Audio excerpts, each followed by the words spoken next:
Christiane Zolantima, de nationalité congolaise de la RDC, Kinshasa. Je suis communicante, directrice générale de l'agence EXP, spécialisée en marketing, terrain, événementiel, corporate event.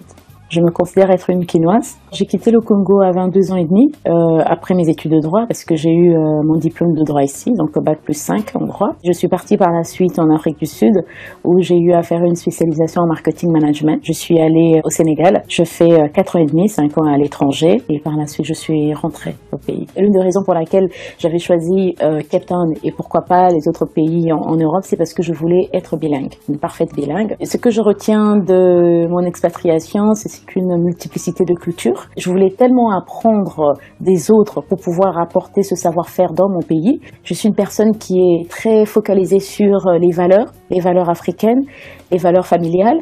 Et j'ai été élevée dans une famille qui, depuis le début, nous a toujours appris: vous partez à l'étranger, mais vous devez rentrer. Moi, je suis de Mukongo et les Bakongo, on les appelle les terriens. Les grands terriens, ce sont les gens qui bâtissent beaucoup la terre, qui cultivent, qui construisent. Pour moi, c'était tu acquiers de l'intelligence et tu reviens pour en faire profiter aux autres. Le déclic, c'était à un moment donné, je pouvais évoluer, c'était super, j'avais un bon boulot, mais il y avait quelque chose qui manquait. Je disais, je pourrais mieux me réaliser dans mon propre pays. Je pourrais apporter un plus. Tout à faire et tout à refaire en RDC. C'est comme ça que je me suis dit non, je rentre au pays. Mais ce qui est drôle, c'est que lorsque je suis rentrée en 2007, je suis repartie par la suite Congo-Brazzaville, où j'ai travaillé pendant une année, toujours en communication marketing pour un client dans les télécoms. Au bout d'une année, je me suis rendu compte que je devais retourner, définitivement. En Afrique, c'est très difficile quand on donne du crédit à des jeunes et encore à une femme qui vient, qui se dit voilà, je vais me lancer dans la communication marketing. On me dit bon, est-ce que vous êtes sûr que ça va marcher? Et j'ai une chance, c'est que bon, j'ai une banque qui a cru en moi. Je me rappelle toujours le premier crédit qu'ils m'ont donné, c'est l'équivalent de 10 000 euros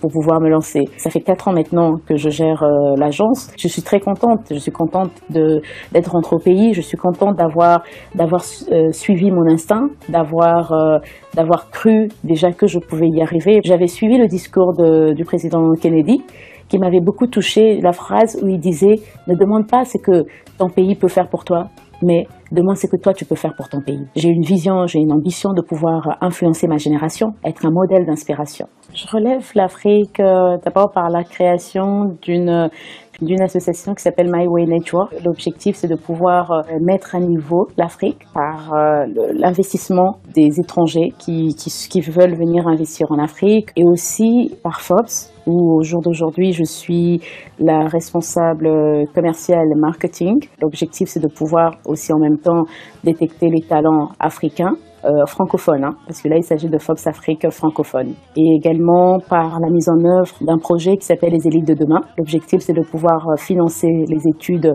des étudiants congolais qui terminent au Congo, mais qui doivent partir à l'étranger pour parfaire leurs connaissances. Le retour est généralement difficile, parce que tu t'habitues à un certain confort à l'étranger, que tu ne retrouves pas forcément lorsque tu rentres. Certains le retrouvent, mais d'autres non pas. Comme je le dis toujours, la réussite est une succession d'échecs. Lorsqu'on tombe, on apprend de nos expériences, on apprend de nos erreurs. L'un des problèmes que j'ai rencontré quand je suis revenue, c'était vraiment l'intégrité. Comme vous êtes buté à ce problème, vous faites tout vous-même.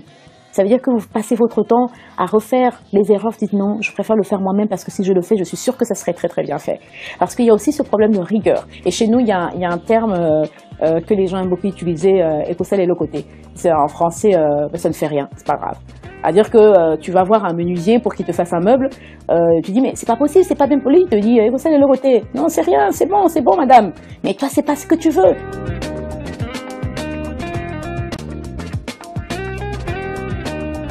Généralement, on dit, elle est trop compliquée. Il dit, c'est trop compliqué. Ma truc. Et puis, tu te dis, non, une femme n'est pas comme ça, c'est trop compliqué, mais c'est rien, ça fait rien. Ça te crée aussi beaucoup de problèmes, beaucoup d'ennemis, beaucoup d'incompréhension, beaucoup de disputes, beaucoup de malentendus, parce que tu veux donner le meilleur de toi-même. Quand on rentre au pays, c'est pour donner de l'excellence, c'est pour donner ce que nous avons appris. Et généralement, vous apprenez de l'excellence, vous apprenez de la qualité. Pendant 3 ans, je ne me suis pas donné de salaire. parce que je ne pouvais pas me permettre. Mon objectif, c'était que mes agents puissent être payés, mes collaborateurs puissent être payés. Aujourd'hui, mon personnel est composé de 70% des femmes, 30% des hommes.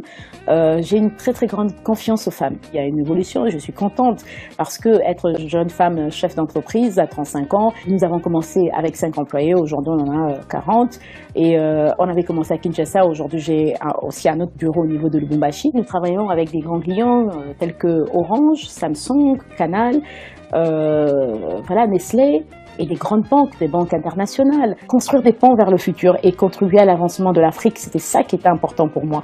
Je veux contribuer, je voulais influencer ma génération.